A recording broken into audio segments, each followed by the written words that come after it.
Assalamualaikum warahmatullahi wabarakatuh. Selamat pagi Sultra. Selamat pagi Indonesia. Selamat pagi dunia. Dan selamat pagi untuk semua pemirsa yang tidak bosan untuk menyaksikan kita dan menunggu kita berdua. Betul sekali. Dan ada yang berbeda hari ini ya? Karena kita berdiri hari ini. Oke, baiklah pemirsa, selama 2 jam ke depan ya kita akan menemani pemirsa semuanya sampai nanti di pukul 10 pagi untuk di Selamat Pagi Sultra pastinya dengan banyak kabar-kabar menarik yang harus dibagiin hari ini. Harus dibagiin, karena kalau nggak dibagiin nanti kita dibilang pelit lagi. Iya. Janganlah ya. Oke, pemirsa di rumah untuk di pagi hari ini sambil mungkin bersama dengan keluarga lagi on the way dari kamar masing-masing menuju di tempat sarapan gitu ya. Atau mungkin udah ada yang bangun duluan untuk menyiapkan sarapan. Yes, sambil bersama-sama untuk menyantap sarapan pagi hari ini, kita akan sedikit ngobrolin sesuatu hal yang sebenarnya masih banyak yang bilang ini udah dimulai apa belum, atau masih daring, atau udah masuk sekolah belum nggak sih untuk yang anak sekolahan sekarang? Oh iya betul ya. Jadi memang aku sempat ngeliat nih ya. Jadi memang ada beberapa sekolah memang sudah masuk ya atau sudah mengikuti pelajaran seperti biasanya. Tapi ada juga beberapa yang memang masih daring nih. Oke, dan itu tergantung dari aturan masing-masing dari sekolahnya. Betul sekali ya. Oke, hari ini karena kita ada di Kamis Manis. Ya kan? Manis seperti kita berdua nggak sih? Amin, dan semuanya harus manis. Betul. Seperti informasi-informasi kita nggak kalah manis hari ini. Yang kita bakal ngomongin adalah soal new normal di sekolah yang diterapkan. Ini diterapkan langsung tentunya oleh Menteri Pendidikan ya? Ya betul sekali ya. Dan aduh gimana nih aku nggak sekolah hari ini. Ya, kan harus nemenin pemirsa. Kerja. Aku pikir aku merasa jiwa-jiwa SMA gitu ya. Apa jadi bagus. Betul, harus ya muda kan? terus Muda gitu terus. ya. Jadi tetap semangat. Mudanya, umur boleh tua tapi semangat tetap muda. Aku nggak bilang tua ya tadi ya. Oh gitu. Nggak bilang tua. Oke, baiklah ya, dan seperti yang tadi kita sudah singgung di awal, saat ini juga beberapa sekolah, banyak mungkin ya sekolah di Indonesia itu sudah memulai dibuka kembali setelah kemarin libur cukup lama ya karena pandemi COVID-19 ini ya. Dan tidak terkecuali di ibu kota kita tercinta, Kota Kendari dan Sulawesi Tenggara pada umumnya, itu juga sudah mulai beberapa sekolah udah mulai masuk lagi nih Mo ya. Oke, tapi kita ingatin lagi, ini semua tetap ada protokol kesehatan. Harus ada. Ya kan? Karena ini memang sudah disetujui oleh seluruh aspek, mulai dari menterinya, terus dari Kadis Pendidikannya mungkin. Iya, betul. Dan juga ini sesuai juga dengan aturan atau juga hasil dari rembukan Federasi Serikat Guru Indonesia yang telah dirilis sejumlah media nasional yang menilai rencana pembukaan sekolah pada kegiatan belajar mengajar untuk di new normal ini harus memperhatikan banyak hal, utamanya keselamatan nyawa. Yang paling pertama itu murid, terus gurunya, kepala sekolahnya, dan tentunya seluruh tenaga pendidikan lainnya. Oke, jadi memang semuanya harus diperhatikan nih ya. Bukan sekonyong-konyong datang tapi tanpa memperhatikan keselamatan, tapi semua aspek mulai dari kepala sekolah dan murid, guru, semua yang berada di sekolah itu harus diperhatikan gimana kira-kira supaya tetap aman berada di lingkungan sekolah. Ya? Oke, dan itu tentunya harus diperhatikan juga karena udah ada regulasi nih Jian. Betul. Ya, terkait dari pembukaan sekolah untuk metode pembelajaran, pengaturan kelas, dan juga protokol kesehatan di sekolah nantinya ketika atau mungkin sekolah yang udah mulai masuk nih ya, udah mulai ibaratnya face to face murid dengan siswa, murid dengan siswa. Sama aja dong ya. Murid dengan guru maksudnya. Oke. Gitu. Jadi kedua ini terkait anggaran juga, pemerintah pusat dan daerah juga mesti menyiapkan anggaran terkait pelaksanaan protokol kesehatan untuk pencegahan penularan COVID-19 di sekolah. Oke ya, ternyata memang banyak yang harus diperhatikan ya sebelum kita memulai kembali sekolah yang memang saat ini juga sudah berlangsung kembali ya Imo ya. Oke, dan semoga untuk semua adik-adik ya yang sudah mulai melangsungkan sekolah kembali dengan edisi new normal. Yes. Ini harus mematuhi peraturan juga karena jangan sampai aturannya udah ada tapi nggak dijalankan, itu juga salah. Jadi memang harus ada kerjasama dari orang tua, terus juga murid, dan juga otomatis dari tenaga pengajar, kepala sekolah yang bertindak. Betul sekali ya. Mengawasi untuk yang di sekolah. Oke, dan sepertinya kemarin-kemarin ya pas saat liburan banyak sekali siswa-siswa yang merindukan sekolah gitu ya, merindukan teman-temannya karena memang tidak bisa bertemu kemarin kan karena libur ya kan. Jadi mereka hanya bisa bertatap muka lewat daring saja. Dan saat ini mungkin saya yakin sekali banyak sekali nih siswa-siswa yang memang sudah happy bisa main bareng lagi gitu ya. Sebenarnya kan itu yang paling tunggu-tunggu kan? Iya, main bareng kan? lagi, betul. Karena banyak hal yang bisa dilakukan di sekolah. Sekolah itu tuh salah satu tempat atau wadah untuk melatih jiwa sosial kita. Oke, betul. Bermain, betul. Gitu kan, melakukan hal-hal dengan secara bersama-sama. Betul sekali. Karena kan di sekolah bukan cuma hanya kita nggak hanya dituntut untuk gimana caranya biar akademiknya kita bagus, tapi ekstrakurikuler juga. Oh iya, betul. Kan? Kamu ikut ekskul apa? Ekskul ya? Dulu nggak usah sok-sokan, nggak usah sok-sokan dulu, kayak banyak sekali kamu ya. Zaman yang mana dulu nih? SMA aja. Saya ikut pramuka sama PMR. Wow, kamu cukup aktif ya? Seperti yang kamu Sorry. ya. Oke. Cukup gitu. aktif ya, anak pramuka, terus habis itu anak? PMR. Oh, PMR juga, luar biasa. Dan ya. kalau dulu ada kegiatan dulu nih, kalau di Kota Kendari, Warna Kreasi Pelajar, WKP. Oke. Wow. Dulu tuh kita sempat beberapa kali ikut dari sekolah saya dan menjadi bagian dari acara itu. Wow, luar biasa. Ya, kamu nggak nanya aku dulu ekskul apa gitu? Saya pengen nanya sih, tapi kayaknya udah enggak. Mungkin bisa ketebak, mungkin udah bisa ketebak gitu, udah bisa ketebak. Kalau aku kan anak-anak paskibra banget tuh ya. Aku anak paskibra, ketawa semuanya, ketawa ya. Kalau mungkin paskibra mungkin agak 50-50 ya. Sepak takraw mungkin saya percaya. Itu susah banget loh ya, nggak semua orang tuh bisa. Jadi yang atlet-atlet teman-teman aku tuh yang bisa itu luar biasa sekali. Wow ya. Baiklah, tapi apapun itu yang masuk di sekolah sekarang, jadi kan mungkin berjalan dengan bersamaan akademik dan juga ekstrakurikuler. Kita tahu ya. Yang paling penting adalah untuk seluruh adik-adik teman-teman sebaya kita. Ya, yang lahir tahun 96, 95. Iya, 2000-an sorry. Oh, 2000-an. 2000-an aku. Oke. Yang mungkin kelas 2 SMA atau kelas 3 SMA sekarang atau SMP, tenang aja, kita beda 2 bulan doang kok. Iya.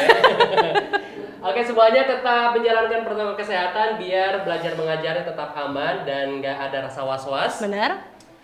Murid aman, guru aman, orang tua lebih enak lagi gitu. Betul ya, sekali. fokus. Baik pemirsa semuanya, tentunya untuk di pagi hari ini kita juga tentunya akan memberikan informasi yang manis-manis hari Kamis hari ini. Tapi setelah kita ngelihat dulu nih, ada yang mau lewat nih Mo ya. Jangan kemana-mana, tetap di Selamat Pagi Sultra.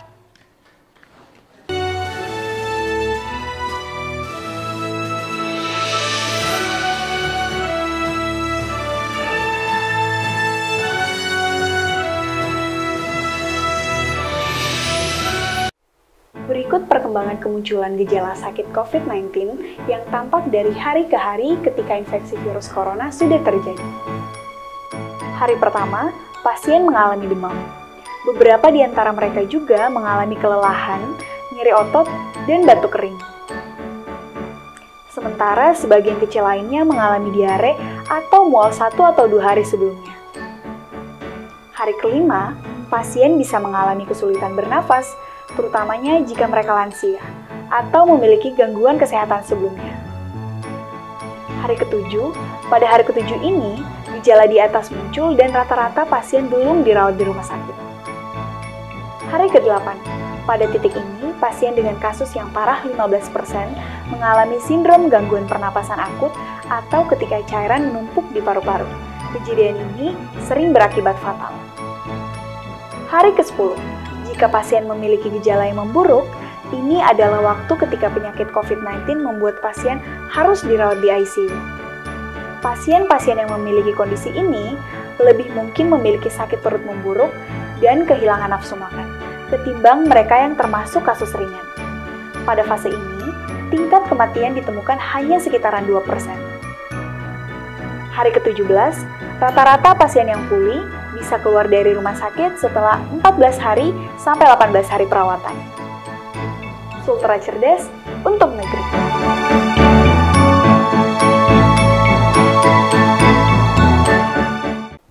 Kenali gejala COVID-19. Hari pertama, pasien mengalami demam. Hari kelima, pasien bisa mengalami kesulitan bernafas. Hari ketujuh, pada hari ketujuh ini, gejala muncul, namun pasien belum dirawat di rumah sakit. Hari ke-8, pada titik ini, pasien dengan kasus yang parah 15% mengalami sindrom gangguan pernapasan akut. Hari ke-10, jika pasien memiliki gejala yang memburuk, ini adalah waktu ketika penyakit COVID-19 membuat pasien harus dirawat di ICU. Hari ke-17, rata-rata pasien yang pulih bisa keluar dari rumah sakit setelah 14-18 hari perawatan. Selalulah mencegah dan taat akan protokol kesehatan. Sultra cerdas untuk negeri.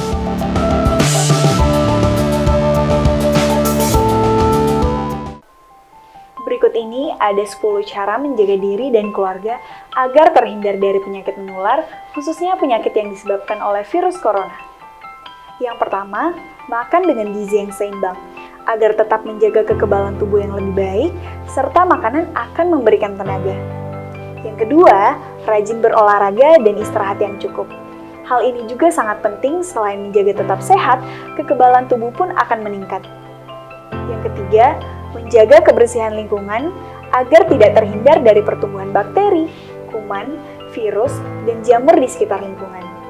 Yang keempat, minum air mineral 8 gelas per hari agar tetap memenuhi kebutuhan cairan Anda setiap hari. Yang kelima, tidak merokok karena asap rokok merupakan salah satu penyebab dari pemicunya penyakit saluran pernapasan. Yang keenam, cuci tangan pakai sabun. Tangan merupakan tempat bakteri di tubuh yang paling banyak karena sering memegang benda-benda di sekitar. Untuk mencegah terjadinya pertumbuhan bakteri, sebaiknya sering mencuci tangan sesudah memegang benda-benda kotor atau benda lainnya. Dan jangan memegang wajah menggunakan tangan jika belum dibersihkan. Yang ketujuh, gunakan masker bila batuk atau tutup mulut dengan lengan atas bagian dalam, agar virus tidak mudah masuk ke dalam tubuh dan tidak mudah tertular pada orang lain. Yang kedelapan, makan makanan yang dimasak sempurna, serta pastikan makanannya matang dengan merata. Dan jangan makan daging hewan yang berpotensi menularkan penyakit. Yang kesembilan, bila demam dan sesak nafas, segera ke fasilitas kesehatan agar bisa ditindaklanjuti dan diberikan obat. Yang ke-10, jangan lupa berdoa dan berserah diri kepada Sang Pencipta. Sultra cerdas untuk negeri.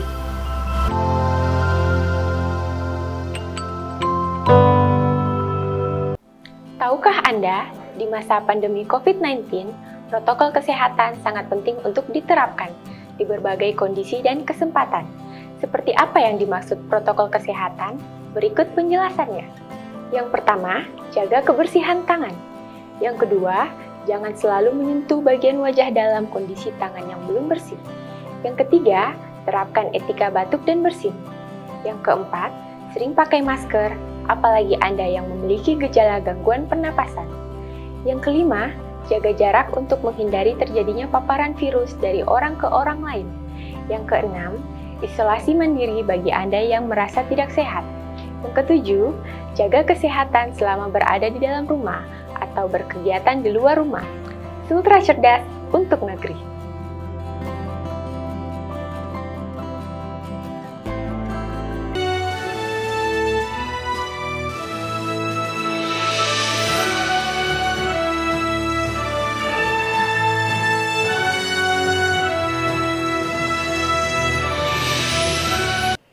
Masih di Selamat Pagi Sultra tentunya untuk Anda semua di Kamis Manis ini, dan masih banyak berita-berita menarik yang akan kita sajikan di hadapan pemirsa semua tentunya.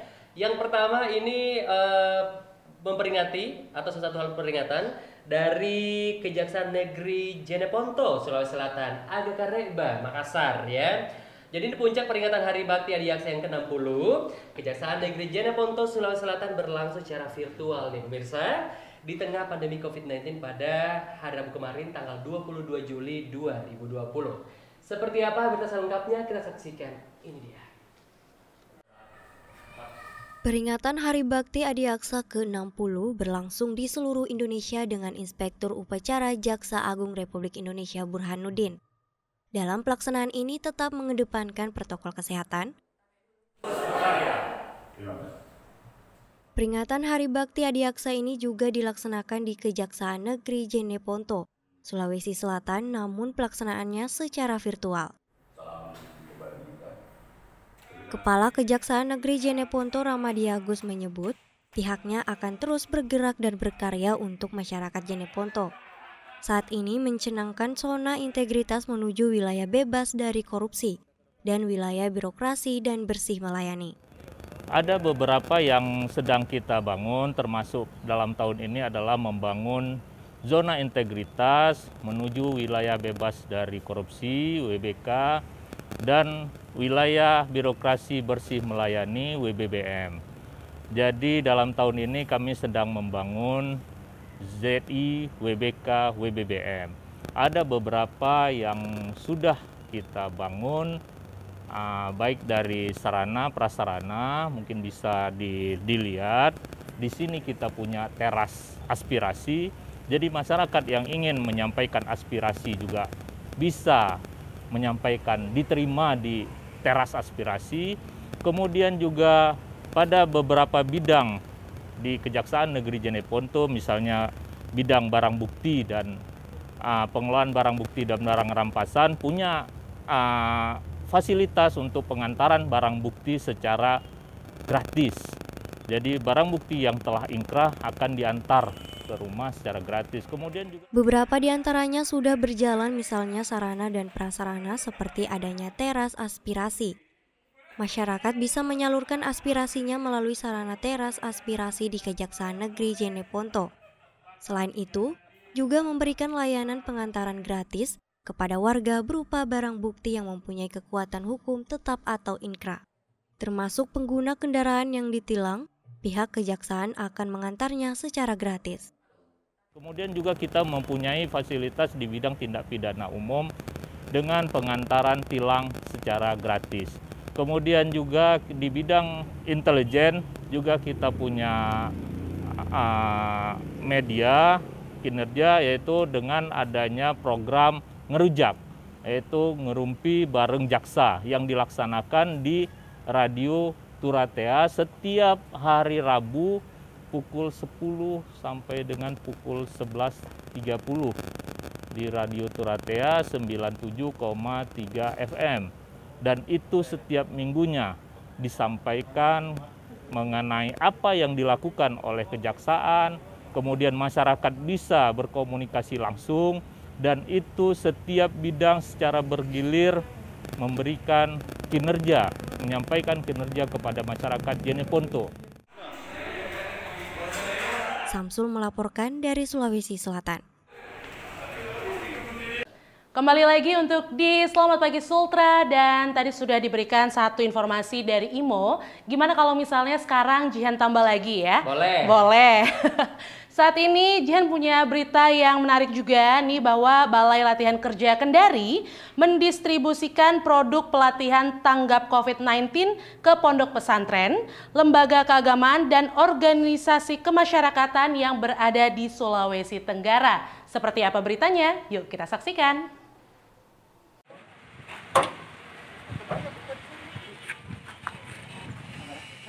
Pendistribusian produk tanggap COVID-19 oleh Balai Latihan Kerja Kendari dilakukan secara serentak bersama produk tanggap COVID-19 di 104 Balai Latihan Kerja, baik BLK Unit Pelaksanaan Teknis Pusat, BLK Kabupaten, Kota, dan BLK Komunitas di seluruh Indonesia yang dipimpin Menteri Ketenagakerjaan Republik Indonesia, Ida Fauzia, melalui media aplikasi Zoom.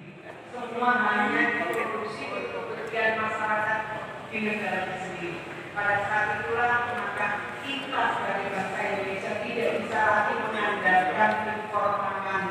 Kita tidak bisa lagi mengandalkan dari negara-negara ini yang menjadi. Pendistribusian produk hasil pelatihan tanggap COVID-19 ini telah dilaksanakan sejak Maret 2020 berupa masker, wastafel, dan makanan siap saji. Saat ini, Balai Latihan Kerja Kendari menyerahkan 15.000 masker dan 30 unit wastafel. Sebagaimana saya jelaskan tadi, ini adalah karya saudara-saudara kami, siswa peserta pelatihan tanggap COVID yang ter-PHK, yang dirumahkan, yang punya badan usaha tapi tidak produktif karena terdampak pandemi.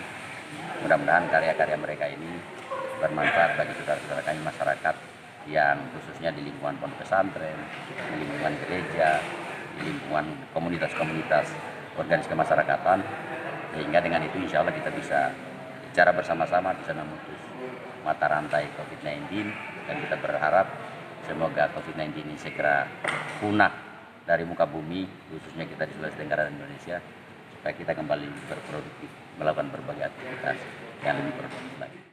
Selain BLK Kendari, Balai Peningkatan Produktivitas Kendari juga turut memberikan 10.000 PCS masker dan cairan desinfektan sebanyak 6.100 liter. Ya, dari Balai Peningkatan Produktivitas itu menyerahkan masker sebanyak 5.000 untuk pesantren di sini, kemudian disinfektan sebanyak 1.000 liter. Ya, jadi itu diproduksi sendiri dari hasil tanggap COVID-19 di Balai Peningkatan Produktivitas Kendari yang dilaksanakan itu untuk sekarang 10 hari. Ya, kalau disinfektan sendiri itu kan selama 6 hari. Harapan dari kami ke Balai Peningkatan Produktivitas tentu semoga ini bermanfaat dan bisa memutus mata rantai tanggap COVID-19 ini ya, sehingga tidak menyebar kemana-mana. Kita harapkan ke depan dengan adanya bantuan ini betul bisa membantu di dalam protokol kesehatan. Taswin Tahang, Megdo TV melaporkan. Balai Latihan Kerja Kendari ya, Yap. BLK, yang telah mendistribusikan produk pelatihan tanggap COVID-19 ke pondok pesantren dan juga beberapa instansi lainnya. Nah, ngomong-ngomong soal acara dan juga ngomong-ngomong soal berita yang tadi, ini cukup menarik Gian, karena itulah fungsinya hadir setiap pagi adalah untuk mengupdate berita-berita terkini untuk Anda, spesial di Selamat Pagi Sultra. Betul sekali ya, dan pastinya juga nih ya untuk semua pemirsa, kalau misalnya khawatir takut ketinggalan berita-berita kita ya kan, jangan khawatir pemirsa, selain bisa nonton secara live di Meg.tv, pemirsa juga bisa langsung aja cek YouTube channel kita di Media Kendari. Oke, pemirsa semuanya, sambil menikmati sunrise, karena beberapa hari ini udah mulai bule banget kamu ya. Ya sunrise ya gitu ya, matahari pagi gitu ya. Karena kan bukan salah satu sih, biasanya kalau kita pagi hari menyambut pagi tuh berjemur, enak gitu moodnya. Betul ya, selain enak moodnya, yang jelas itu adalah sumber vitamin D. Biar tulang-tulang kita yang makin menua ini tuh makin kuat ya. Jadi jangan lupa berjemur ya. Betul. Semuanya, yes. Mungkin lagi berjemur sambil nonton acara ini. Jadi kita berikan berita selanjutnya lagi. Ini datanya dari Badan Pengawas Pemilihan Umum Daerah Sulawesi Tenggara yang bakal memperketat pengawasan pilkada mendatang. Betul, Ya oke. kan? Informasi selengkapnya kita bakal sajikan di hadapan pemirsa semua setelah jeda iklan berikut ini.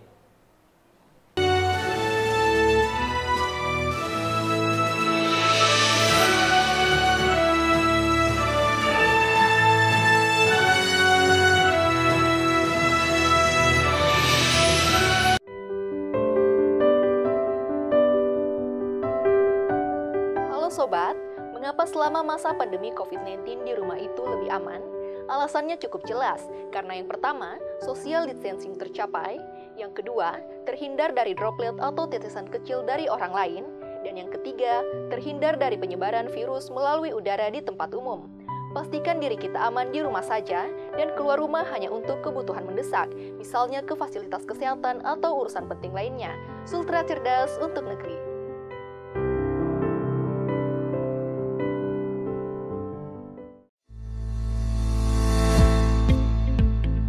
Virus corona memang begitu mudah menular dan menyebar. Setiap kita bisa ikut mencegah dan mengurangi penyebarannya melalui social distancing. Apakah social distancing? Social distancing adalah tindakan untuk mengurangi kontak dengan orang lain dan menghindari melakukan kegiatan di keramaian. Bagaimana bentuk social distancing yang perlu dilakukan? Beberapa anjuran utama antara lain, menghindari keramaian, misalnya situasi, kegiatan, atau acara besar yang dihadiri orang banyak dan berdesakan. Mengurangi menggunakan transportasi publik dan belajar atau bekerja di rumah untuk sementara waktu. Bagaimana bila tidak memungkinkan melakukan social distancing? Dalam semua keterbatasan, kita semua tetap dapat melakukan social distancing walaupun terpaksa berkegiatan di luar rumah.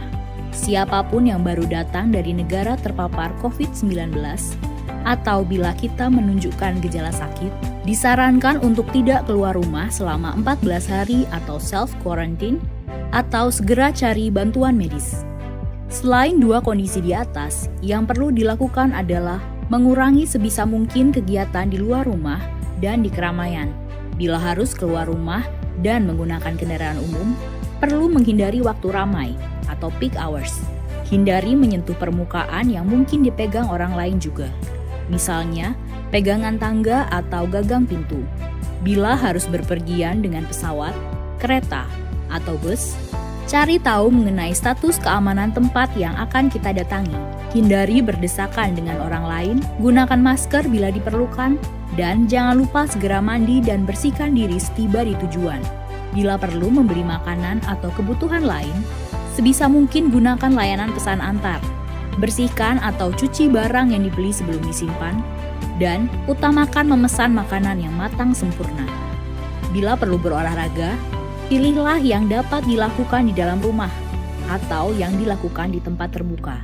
Hindari jam-jam ramai, hindari berbagi peralatan, dan jangan lupa mandi atau bersihkan diri setelah berolahraga. Bila anak bosan belajar di rumah, sebisa mungkin beri kegiatan untuk dilakukan di dalam rumah. Bila sangat mendesak, pilih kegiatan yang bisa dilakukan di ruangan terbuka yang tidak ramai.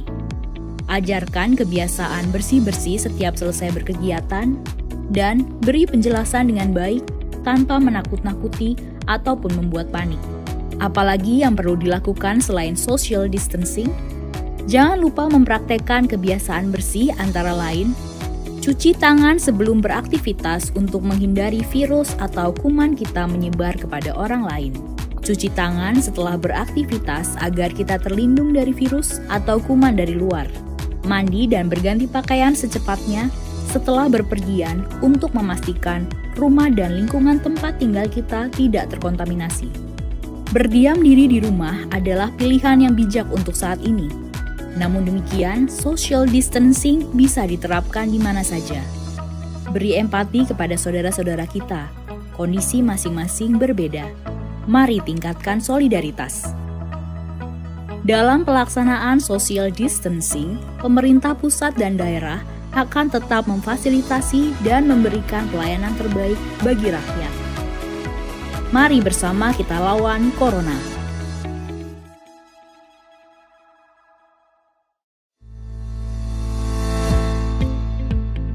Virus corona memang begitu mudah menular dan menyebar. Setiap kita bisa ikut mencegah dan mengurangi penyebarannya melalui social distancing. Apakah social distancing? Social distancing adalah tindakan untuk mengurangi kontak dengan orang lain dan menghindari melakukan kegiatan di keramaian. Bagaimana bentuk social distancing yang perlu dilakukan? Beberapa anjuran utama antara lain, menghindari keramaian, misalnya situasi, kegiatan, atau acara besar yang dihadiri orang banyak dan berdesakan. Mengurangi menggunakan transportasi publik, dan belajar atau bekerja di rumah untuk sementara waktu. Bagaimana bila tidak memungkinkan melakukan social distancing? Dalam semua keterbatasan, kita semua tetap dapat melakukan social distancing walaupun terpaksa berkegiatan di luar rumah. Siapapun yang baru datang dari negara terpapar COVID-19 atau bila kita menunjukkan gejala sakit, disarankan untuk tidak keluar rumah selama 14 hari atau self-quarantine atau segera cari bantuan medis. Selain dua kondisi di atas, yang perlu dilakukan adalah mengurangi sebisa mungkin kegiatan di luar rumah dan di keramaian. Bila harus keluar rumah dan menggunakan kendaraan umum, perlu menghindari waktu ramai atau peak hours. Hindari menyentuh permukaan yang mungkin dipegang orang lain juga. Misalnya, pegangan tangga atau gagang pintu. Bila harus berpergian dengan pesawat, kereta, atau bus, cari tahu mengenai status keamanan tempat yang akan kita datangi. Hindari berdesakan dengan orang lain, gunakan masker bila diperlukan, dan jangan lupa segera mandi dan bersihkan diri setiba di tujuan. Bila perlu membeli makanan atau kebutuhan lain, sebisa mungkin gunakan layanan pesan antar. Bersihkan atau cuci barang yang dibeli sebelum disimpan, dan utamakan memesan makanan yang matang sempurna. Bila perlu berolahraga, pilihlah yang dapat dilakukan di dalam rumah atau yang dilakukan di tempat terbuka. Hindari jam-jam ramai, hindari berbagi peralatan, dan jangan lupa mandi atau bersihkan diri setelah berolahraga. Bila anak bosan belajar di rumah, sebisa mungkin beri kegiatan untuk dilakukan di dalam rumah. Bila sangat mendesak, pilih kegiatan yang bisa dilakukan di ruangan terbuka yang tidak ramai. Ajarkan kebiasaan bersih-bersih setiap selesai berkegiatan, dan beri penjelasan dengan baik tanpa menakut-nakuti ataupun membuat panik. Apalagi yang perlu dilakukan selain social distancing, jangan lupa mempraktekkan kebiasaan bersih antara lain, cuci tangan sebelum beraktivitas untuk menghindari virus atau kuman kita menyebar kepada orang lain. Cuci tangan setelah beraktivitas agar kita terlindung dari virus atau kuman dari luar. Mandi dan berganti pakaian secepatnya setelah berpergian untuk memastikan rumah dan lingkungan tempat tinggal kita tidak terkontaminasi. Berdiam diri di rumah adalah pilihan yang bijak untuk saat ini. Namun demikian, social distancing bisa diterapkan di mana saja. Beri empati kepada saudara-saudara kita. Kondisi masing-masing berbeda. Mari tingkatkan solidaritas. Dalam pelaksanaan social distancing, pemerintah pusat dan daerah akan tetap memfasilitasi dan memberikan pelayanan terbaik bagi rakyat. Mari bersama kita lawan Corona.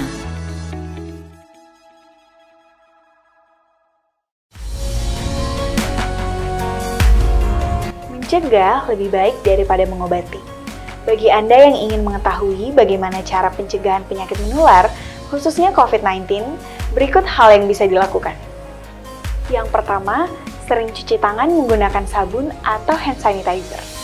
Yang kedua, gunakan masker bila batuk dan pilek. Yang ketiga, konsumsi gizi seimbang.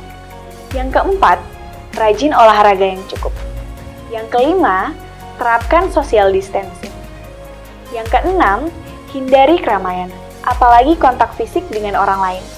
Dan yang ketujuh, jika batuk, pilek, dan sesak nafas, segera ke fasilitas kesehatan. Ayo tetap jaga kesehatan diri dan keluarga, karena kita bisa cegah corona. Sultra cerdas untuk negeri.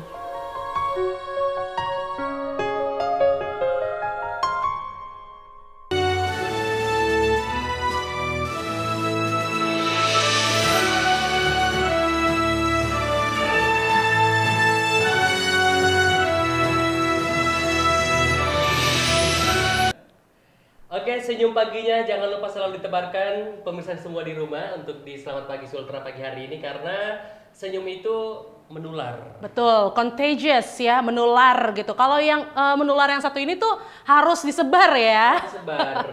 Ini nggak boleh diputuskan karena memang nggak ada vaksinnya. Betul ya, dan lagi pula menyehatkan. Kalau misalnya COVID-19 itu penyebarannya harus dihentikan. Oke, tapi ngomong-ngomong soal berita yang sebelum kita bahas tadi, sebelum kita iklan, kamu tuh udah ini nggak, Jan? Apa tuh? Udah milih-milih kira-kira nanti kepala daerah yang bakal kamu pilih itu siapa gitu ya? Udah ada beberapa figur nggak yang kamu udah? Cukup di hati aku aja ya. Bagus jawabannya. Harus. Tadi aman sekali pemirsa. Diplomatis ya. Tapi nggak apa-apa, dari sekarang udah mulai dicicil-cicil kan? Harus dong. Gimana, kenapa milih kepala daerah yang ini, karena apanya gitu Betul, ya. betul. Kita hilangin atau hindari namanya money politik. Yes, betul ya. Jadi memang edukasi politik itu penting sekali. Yes. Dan salah satunya ini masih seputar politik juga ya. Ini dari Badan Pengawas Pemilihan Umum Daerah Sulawesi Tenggara akan memperketat pengawasan pada pemilihan kepala daerah di 7 kabupaten di Sulawesi Tenggara yang akan dilaksanakan secara serentak pada Desember 2020 nanti. Oke pemirsa semuanya, kita saksikan berita selengkapnya berikut ini. Pemilihan kepala daerah di 7 daerah di Sulawesi Tenggara yang akan digelar secara serentak pada Desember 2020, Badan Pengawas Pemilihan Umum akan memperketat penjagaan pada kenetralan aparatur sipil negara, baik melalui pengawasan media sosial maupun politik uang. Saat ini tengah menyiapkan rancangan pengawasan tersebut, seperti pengawasan langsung yang melibatkan berbagai elemen masyarakat. Selanjutnya, pengawasan tidak langsung seperti pemantau pada media sosial. Terkait dengan pengawasan netralitas ASN yang dilakukan melalui media sosial, itu di setiap Bawaslu kabupaten ya atau kecamatan itu sudah ada staf yang kemudian setiap saat dia mengecek apakah ada ASN yang terlihat berpihak kepada salah satu pasangan calon atau tidak. Kemudian yang berkaitan dengan pengawasan secara langsung, ini kita sudah menyampaikan kepada teman-teman Panwas Kecamatan, ya, kemudian teman-teman Panwas Desa dan Kelurahan untuk salah satu fokus yang pengawasan mereka di tingkat desa, tingkat kecamatan itu adalah para ASN yang ada di situ. Kita bersyukur pada saat ini Panwas Desa Kelurahan, Panwas Kecamatan itu sudah terbentuk sehingga setiap desa itu ada. Walaupun demikian, tentu kita juga sangat berharap masyarakat, ya, teman-teman UKP atau teman-teman dari perguruan tinggi juga ikut melakukan pengawasan secara partisipatif. Dari Kendari, Taswin Tahang, Mekdot TV melaporkan. Kembali lagi untuk di Selamat Pagi Sultra, dan untuk berita selanjutnya yaitu laporan pertanggungjawaban pelaksanaan keuangan 2019 oleh pemerintah Provinsi Sulawesi Tenggara. Sejumlah anggota Dewan Perwakilan Rakyat Daerah Provinsi Sulawesi Tenggara mengusulkan ada 12 saran kepada pemerintah, dan apa saja itu? Yuk kita ikuti laporan dari Wiwit Aditya berikut ini. Merupakan pertanggungjawaban pemerintah daerah terhadap seluruh penggunaan dana. Dewan Perwakilan Rakyat Daerah Sulawesi Tenggara mengusulkan saran untuk pemerintah provinsi dalam pengambilan keputusan dan persetujuan atas rancangan peraturan daerah tentang pertanggungjawaban pelaksanaan anggaran pendapatan belanja daerah 2019. Usulan tersebut diantaranya terkait temuan dan catatan penting laporan hasil pemeriksaan Badan Pemeriksa Keuangan Republik Indonesia tahun 2019 tentang perencanaan dan pelaksanaan kegiatan beberapa organisasi perangkat harus segera ditindaklanjuti dan menjadi perhatian serius agar tidak terulang dalam pelaksanaan APBD selanjutnya. Kemudian, jika ada organisasi perangkat daerah belum mencapai target 100%, diharapkan menjadi bahan evaluasi bagi kepala daerah dalam memacu kinerja khususnya terkait pendapatan asli daerah bagi OPD yang terkait. Selain itu, banyaknya jabatan kosong di organisasi perangkat daerah yang diisi oleh pelaksana tugas, agar menjadi perhatian gubernur karena dengan kosongnya jabatan tersebut, tunjangan jabatan, serta tunjangan lainnya yang telah dianggarkan tidak dapat terrealisasi, sehingga mempengaruhi serapan anggaran. Demikian juga Biro Layanan Pengadaan, agar diminimalisir adanya keterlambatan lelang yang mengakibatkan terjadinya gagal lelang, sehingga kegiatan tidak dapat dilaksanakan dan menjadi beban APBD berikutnya. Juli sampai Agustus ini harus dibilang sudah sesuai dengan harapan kita semua, insya Allah itu. Berapa persen? Ya kalau bisa sekitar rata-rata 68% udah. Kan masih ada sampai bulan Desember kan. Tapi kita akan pacu bila perlu 70%. Yang masalahnya kan kemarin itu kita ada refocusing. Ya kan, refocusing ini sebetulnya kan kita harus menyusun kembali. Jadi anggaran-anggaran ditarik semuanya baru disusun, kita keluarkan perkada kan. Nah tentunya juga harus ada keputusan dari pusat. Tetapi sebetulnya serapan anggaran itu tidak bermasalah. Karena ada beberapa proyek kan semua sudah hampir pelaksanaan tendernya. Kalau ada yang belum, nah karena kita harus sesuaikan dulu. Gubernur Sulawesi Tenggara Ali Masih mengapresiasi atas saran dan usulan tersebut. Politisi Nasdem ini mengatakan pihaknya akan mendorong kinerja para organisasi perangkat daerah untuk melakukan evaluasi dalam tugas yang diberikan. Dari Kendari, Wiwit Aditya, Mekdot TV melaporkan.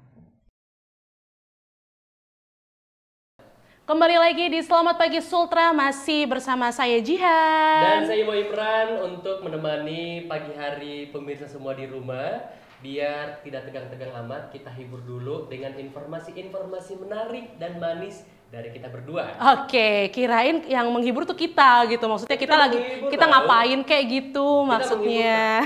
Hiburan itu nggak harus kamu kayang kan? Oh, itu bukan hiburan, itu olahraga pemirsa ya.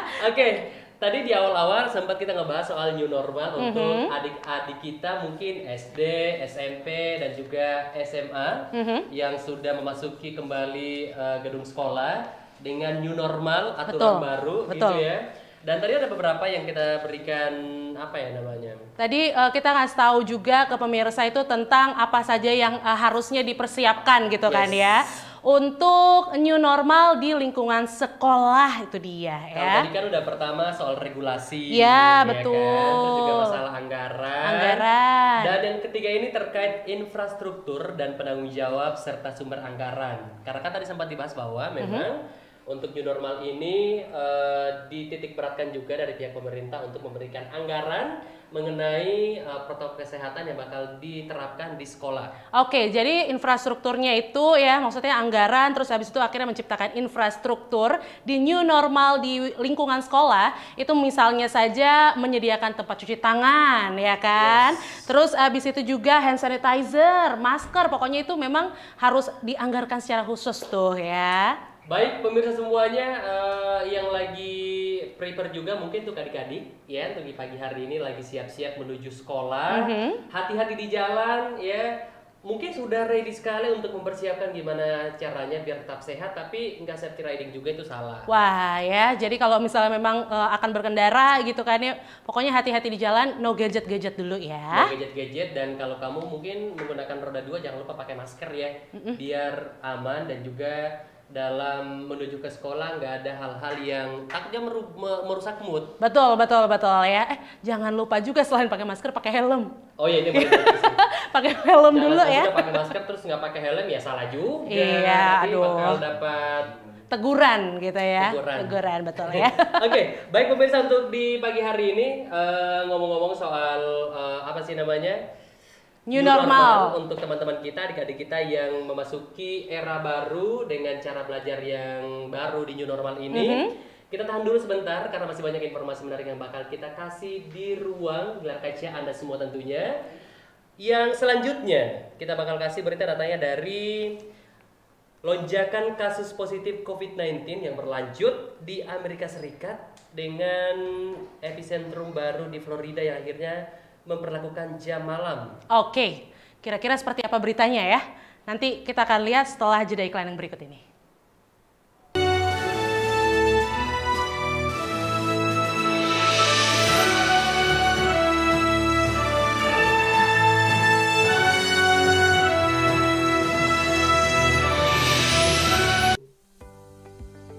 Halo Sobat Sultra Cerdas, sebenarnya apa yang dimaksud dengan COVID-19? COVID-19 atau singkatan dari Coronavirus Disease 2019 adalah penyakit yang disebabkan oleh jenis coronavirus baru, yaitu SARS-CoV-2 yang dilaporkan pertama kali di Wuhan, Tiongkok pada tanggal 31 Desember 2019. Dan kini, kasus pandemi COVID-19 sudah menjadi bencana dunia karena merabak di hampir seluruh penjuru bumi atau negara. Hingga saat ini, belum ditemukan obat paten untuk menyembuhkan penyakit akibat coronavirus ini. Namun kita bisa mencegah dengan menjalankan protokol kesehatan yang dianjurkan pemerintah. Mencegah lebih baik dibanding harus mengobati. Sultra Cerdas untuk negeri.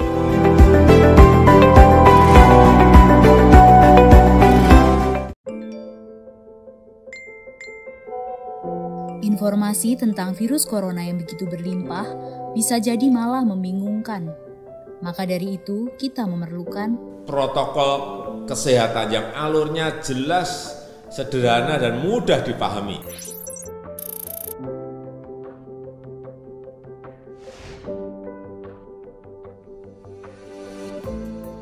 Siapa yang berpotensi terpapar virus corona? Orang yang memiliki riwayat perjalanan 14 hari yang lalu ke negara dengan transmisi lokal COVID-19 atau merasa pernah kontak dengan pasien terkonfirmasi positif COVID-19. Apa yang perlu dilakukan jika memenuhi dua kondisi tersebut? Bila Anda merasa sehat, maka dianjurkan untuk melakukan karantina diri di rumah selama 14 hari sambil memonitor kondisi tubuh. Bila Anda merasa tidak sehat atau timbul gejala, segera lapor ke petugas kesehatan atau hubungi Hotline Center Corona untuk mendapatkan rujukan pemeriksaan ke fasilitas layanan kesehatan. Gejala apa yang perlu diperhatikan? Demam melebihi 38 derajat Celcius, batuk atau pilek, sakit tenggorokan, sesak atau gangguan pernafasan. Apakah perlu langsung datang ke layanan kesehatan? Apabila gejalanya ringan, utamakan menghubungi hotline center corona atau rumah sakit rujukan terdekat untuk mendapatkan informasi mengenai langkah selanjutnya. Sambil mencari informasi, ini yang perlu dilakukan. Tetap hindari keluar dari rumah, istirahat yang cukup, banyak minum air putih dan makan makanan bergizi, mempraktekkan kebiasaan bersih seperti cuci tangan, dan membersihkan area-area yang tersentuh permukaan tangan. Gunakan masker agar percikan dari batuk atau bersin tidak mengenai orang lain, bahkan di dalam rumah sekalipun. Kapan harus mencari bantuan medis tambahan? Bila gejala yang dirasakan cukup parah, misalnya sesak nafas berat, atau apabila Anda dalam klasifikasi kelompok rentan karena berusia lebih dari 60 tahun, memiliki penyakit kronis seperti diabetes, hipertensi, gangguan imun, ada riwayat sakit pernafasan, dan lainnya. Apa yang perlu dilakukan bila gejala berlanjut dan harus ke fasilitas kesehatan? Gunakan masker saat keluar rumah. Praktekkan etika batuk dan bersin yang benar dengan menutup dengan siku atau tisu. Hindari menggunakan transportasi publik. Bagaimana tahapan screening pasien di fasilitas pelayanan kesehatan? Sebelum memberikan perawatan, tenaga kesehatan di fasilitas layanan kesehatan akan melakukan screening. Jika tidak memenuhi kriteria pasien dalam pengawasan atau PDP COVID-19, maka akan dirawat inap atau rawat jalan, tergantung diagnosa dan keputusan dokter. Jika memenuhi kriteria pasien dalam pengawasan COVID-19, maka akan dirujuk ke salah satu rumah sakit rujukan, didampingi oleh tenaga kesehatan yang menggunakan alat pelindung diri atau APD. Di rumah sakit rujukan, spesimen pasien diambil untuk pemeriksaan lab dan pasien akan ditempatkan di ruang isolasi. Spesimen dikirim ke Badan Penelitian dan Pengembangan Kesehatan atau Balitbangkes di Jakarta. Hasil pemeriksaan pertama akan keluar dalam 24 jam. Jika hasilnya negatif, pasien akan dirawat sesuai dengan penyebab penyakit. Jika positif, maka pasien akan dinyatakan sebagai penderita COVID-19, diambil sampel setiap hari, dan baru akan keluar dari ruang isolasi jika pemeriksaan sampel 2 kali berturut-turut hasilnya negatif. Itulah informasi dan protokol kesehatan untuk masalah COVID-19 yang perlu diikuti oleh masyarakat. Sakit akibat virus corona dapat disembuhkan.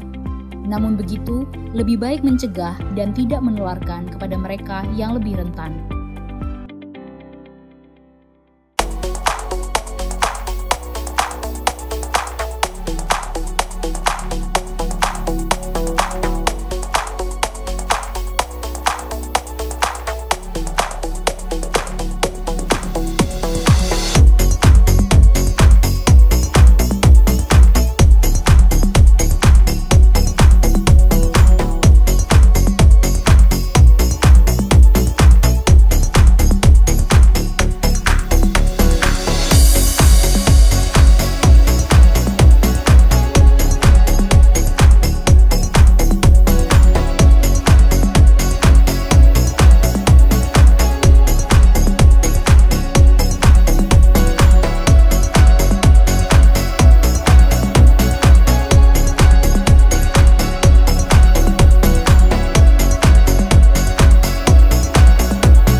Oke, selamat pagi saudara, masih bersama pemirsa semua di rumah dan masih menikmati pagi hari bersama kita berdua. Betul. Dengan angin sepoi-sepoi, dan juga matahari pagi yang begitu sweet. Oh, sweet ya. Yang begitu hangat biasanya orang bilangnya ya, tapi kamu begitu sweet. Tidak apa-apa karena mungkin memang ini hari Kamis identik sama yang manis-manis ya kan? Yang manis-manis karena memang kita sudah ready sekali sebenarnya. Pemirsa di rumah, seperti yang kita selalu bilang bahwa berita-berita kita bukan hanya dari dalam negeri, tapi juga dari mancanegara. Yang satu ini, karena kita udah ready banget, pesawat udah dicuci, ya, reporter udah siap, kita tinggal terbang ke sana untuk meliput acara ini. Betul. Spesial untuk Anda semuanya, tapi karena pesawatnya lagi dipinjam. Oh, jadi akhirnya kita nunggu aja gitu ya? Kita nunggu aja gitu ya? Kita ngasih aja beritanya langsung, ya udah diliput sama teman-teman kita di sana. Ya. Oke, gimana kalau langsung kita bacain aja ya? Bridging-nya panjang ya Pak ya? Jadi pemirsa, kabar selanjutnya itu datang dari mancanegara. Presiden Amerika Serikat Donald Trump tuntut negara bagian untuk membuka kembali sekolah tatap muka pada tahun ajaran mendatang. Padahal angka kasus positif virus corona terus melonjak di Amerika. Sementara para orang tua termasuk diaspora Indonesia itu menjadi khawatir terkait pembukaan kembali sekolah akan membahayakan anak-anak dan anggota keluarga. Seperti apa beritanya? Kita saksikan. Liburan musim panas ini, Gubernur dan Departemen Pendidikan Negara Bagian di seluruh Amerika Serikat memiliki pekerjaan rumah berat. Mereka harus menentukan kesiapan pembukaan kembali sekolah untuk tahun ajaran musim gugur mendatang yang dimulai pada September. Awal Juli, Presiden AS Donald Trump dan Menteri Pendidikan AS Betsy DeVos menuntut sekolah untuk beroperasi tatap muka penuh pada tahun ajaran mendatang. Tuntutan ini ditentang Asosiasi Pengajar. And I want Donald Trump to sit in the back of my class of 39 and breathe their air. I want him to sit there for 7 hours, 5 days a week, and have those kids cough and sneeze on him. Epidemiolog menekankan pentingnya peninjauan khusus berdasarkan wilayah. In communities where the case numbers are rapidly increasing, it may not be possible to safely reopen schools until disease transmission is lowered. Can't stress that enough. Untuk sementara, 40 negara bagian memberikan kewenangan kepada masing-masing distrik sekolah untuk menentukan pembukaan kembali sekolahnya. 5 negara bagian memutuskan untuk membuka untuk kelas tatap muka dan 5 lainnya kelas hybrid, tatap muka dan online. Jajak pendapat Reuters Ipsos menunjukkan hanya 1 dari 4 orang tua di Amerika Serikat yang merasa aman jika sekolah dibuka kembali pada tahun ajaran mendatang. Dengan lebih dari separuh pendukung Partai Republik merasa aman dan hanya 10% dari pendukung Partai Demokrat yang merasa aman. Kekhawatiran utama adalah kemungkinan anak-anak menjadi pembawa virus dan menularkannya kepada populasi yang lebih rentan COVID-19 ketika mereka pulang ke rumah. Perdebatan untuk membuka kembali sekolah juga dialami diaspora Indonesia yang menjadi orang tua di Amerika. Foni dan keluarganya tinggal di Atlanta di negara bagian Georgia yang melihat pelonjakan kasus positif setelah pembukaan kembali yang dinilai terlalu awal. Kita tuh kemarin tuh diajak untuk voting dan kayak board meeting gitu ya. Di situ county-nya ini memutuskan untuk restart school gitu ya, open school-nya gimana plan-nya. Tapi anyway, walaupun itu sudah diumumkan seperti itu, pasti ada kemungkinan perubahan lagi, either akan dibikin full virtual, karena dilihat dari kondisinya di sini. Sementara di daerah Seattle, negara bagian Washington, keputusan pembukaan kembali sekolah diserahkan kepada orang tua. Kita lihat 3 bulan, mungkin 3 bulan ini, dengan survei, dengan anak-anak, tapi kelihatannya orang tua termasuk concern juga dengan adanya itu. Yang kita nggak sesuai dengan sekolah, mungkin kita dikasih kebebasan juga ya untuk milih mungkin full time homeschooling misalnya gitu ya. Bagi orang tua dengan anak yang berusia lebih muda, kedisiplinan anak jadi masalah utama. Anak-anak kalau kita ke toko aja semua ambil dipegang, nanti habis itu kita harus ngeliatin kan, jangan sampai megang muka kan, sama juga bohong ya. Kalau mes udah otomatis, kalau keluar langsung. Sebagai imigran, ada tantangan tersendiri mendampingi anak-anak mereka bersekolah dari rumah. Gimana pun aku bukan native speaker gitu, jadi kadang-kadang kalau ada term-term mereka kayak art language atau apa, apaan ini mama nggak tahu gitu ya. Jadi ya udah, tapi insya Allah, alhamdulillah pasti anak-anak cari tahu gitu sendiri. I think that's a good thing juga sih. Asosiasi Pengawas Sekolah AS memperkirakan butuh dana sedikitnya 1,7 juta dolar Amerika untuk pembukaan kembali 1 distrik sekolah dengan 3.600 siswa. Pembengkakan dana ini digunakan untuk memperbanyak armada bus sekolah dan penyediaan sarana disinfektan di sekolah. Dari Washington DC, Virginia Gunawan dan tim VOA. Oke, kembali lagi di Selamat Pagi Sultra. Luar biasa di sini, timnya luar biasa ya Imo ya. Harus. Penuh canda tawa. Yang membuat kita semangat. Semangat. Adalah karena mereka. Betul sekali ya. Semangatnya. Ada yang lihat mukanya, cerah banget pagi hari ini. Kadang-kadang suka jiper sendiri gitu ya. Iya betul. Lebih hebat mereka dibandingkan kita. Wow. Lebih terang mereka ya dibandingkan Oke, kita. nasi kuning ntar ya. Skincare mereka mungkin harus ditanya pakai apa. Pakai apa kira-kira gitu ya. Oke, pemirsa semua di rumah yang di pagi hari ini sudah siap sekali untuk menjemput aktivitas hari Kamis karena besok udah weekend gitu kan ya. Tapi sebelum itu mungkin satu berita ini yang akan membuat pemirsa juga kembali semangat dan juga mengumpulkan pundi-pundi. Aduh, kayaknya udah kelar corona nanti bakal coba nyusun kembali mau liburan kemana, holiday kemana gitu ya. Karena di berbagai tempat juga ya di hiburan mulai kembali dibuka, termasuk Disney World di Florida dan kebun binatang San Francisco di California. Ini udah bisa direncanakan kembali nih holiday-nya kan. Yang masing-masing telah 4 bulan absen pengunjung dan tempat hiburan ini tetap memperlakukan pembatasan sosial demi keselamatan pengunjung maupun pegawai. Seperti apa berita selengkapnya? Sejak pertengahan Juli, pengunjung sudah bisa lagi melihat langsung satwa favorit mereka di kebun binatang San Francisco, negara bagian California. As we're talking right now, I'm seeing people coming into the zoo. They are smiling. They've missed us for 4 months. We have huge interest. We're only doing online ticketing now to be safe. Masker, jaga jarak 2 meter, pembatasan jumlah pengunjung ke separuh kapasitas kebun binatang, itulah sebagian peraturan baru memasuki new normal. Every zoo is different. We are lucky because we have 100 acres. We're almost entirely outdoors. So we think of ourselves as an outdoor museum and garden. Hanya binatang yang huniannya di udara terbuka yang bisa kembali dilihat pengunjung. Sementara wahana dalam ruangan tertutup atau yang biasanya mengharuskan kontak dekat dengan pengunjung, termasuk taman bermain, belum dibuka. Our daughter just turned 3, so it's really hard to find something to do with her. I think they're doing a great job. So far, it seems like they've closed off high-touch sections and indoor areas, so we're just happy to be back here. Kebun binatang dan fasilitas serupa di seluruh California terancam bangkrut akibat PSBB berbulan-bulan, sehingga ancaman lockdown baru membuat pengelola taman sejenis cemas.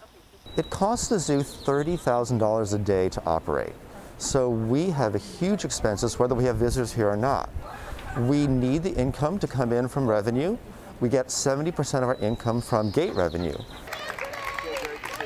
Sementara taman wisata seperti Walt Disney World di Orlando, negara bagian Florida, juga buka dengan kenormalan baru dan protokol kebersihan lebih ketat. Di sini pun jumlah pengunjung dibatasi. We're implementing new safety measures to ensure that our guests can enjoy Disney Springs. And we've got an incredible group of cast members here circulating throughout the property to assist them in this way. Diperkirakan ada sekitar 77.000 pekerja di Disney World. Dan menurut Serikat Pekerja Taman Wisata itu, baru sekitar 20.000 yang telah dipanggil kembali untuk bekerja. Sebagian adalah warga Indonesia. Pertama yang dirasakan tuh deg-degan ya, takutnya yaitu takut sama oknum-oknum yang tidak menjalankan protokol dengan baik. Ya takutnya itu kalau misalkan tamunya lupa social distancing terus mendekat ke aku kan harus menjauh ya. Jadi kayak ya takutnya itu deg-degan sih sebenarnya, nervous. Pekerja yang telah dipanggil kembali juga lebih dulu menjalani pelatihan. Physical training untuk COVID-19 8 jam. Kita 8 jam training. Dari mulai ya basic COVID-19 ya kan, planningnya, prosedurnya bagaimana. Karena banyak aplikasi yang biasanya kontak sama tamu itu tidak diberlakukan lagi gitu loh ya kan, kayak pembayaran pakai kartu atau pakai apa gitu loh ya kan. Universal Orlando dan SeaWorld Orlando juga telah membuka kembali taman masing-masing dengan protokol kesehatan baru. Masing-masing tempat memiliki aturan sendiri soal kenormalan baru ini. Tapi setidaknya di Amerika Serikat tidak ada rencana untuk meniru Jepang. Di sana wahana seperti roller coaster dilengkapi dengan aturan untuk tidak berteriak. Pengunjung disarankan untuk berteriak dalam hati saja. Ini kemudian menjadi viral dan menjadi semacam slogan oleh para netizen bagi tahun 2020 yang memang penuh cobaan ini. Dari Washington DC, saya Nova Purwadi dan tim VOA. Yes, balik lagi di Selamat Pagi Sultra dan masih bersama dengan kita berdua. Karena kalau udah berdua berarti bukan kita berdua lagi. Maksudnya? Berarti program lain. Oh iya betul ya. Bener ya, susah ya, agak ribet dulu ya. Kalau misalnya sekarang itu harus muter dulu, baru ke inti gitu ya. Oke. Seperti itu, jangan terlalu serius menanggapi semua hidup ini pemirsa, karena imun kita itu penting sekali dibutuhkan untuk saat-saat seperti ini. Betul banget ya. Aduh, ini dari kemarin-kemarin kita selalu mengingatkan untuk jangan stres, perbaiki imun, terus habis itu kena matahari, semangat itu emang udah apa ya, basic kali ya. Tapi basic itu yang harus kita dilatih sih betul. sebenarnya. Apalagi kan di new normal itu adalah melatih kebiasaan kita yang sudah dilakukan pada saat pandemi kemarin kan. Benar. Nah, ya. sama juga nih untuk teman-teman, adik-adik yang sementara melakukan sekolah kembali, jangan malas atau jangan tidak mau mengikuti aturan ketika disuruh untuk seperti mencuci tangan sebelum masuk kelas atau hand sanitizer atau menggunakan mungkin masker atau face shield gitu ya. Betul Karena sekali. memang aturan seperti itu, ini bukan lain juga untuk kebaikan bersama. Pandemi ini kan sesuatu hal yang menyeramkan. Iya, kan? betul. Tidak dilihat, tapi gila. Hasilnya, Hantamannya keras wow, banget ya. itu ya. Jadi harus diperhatikan semuanya. Kami juga ucapkan selamat kembali bersekolah untuk adik-adik semuanya. Jangan lupa patuhi semua protokol kesehatan. Jadi tetap sehat, belajar pun lancar. Betul sekali ya. Sekali lagi buat adik-adik, teman-teman deh, jangan adik-adik ya. Teman-teman semua yang kembali bersekolah ya kan. Jangan lupa untuk selalu memakai masker gitu kan ya. Terus juga mungkin bisa agak sedikit jangan berdekat-dekatan dulu gitu ya.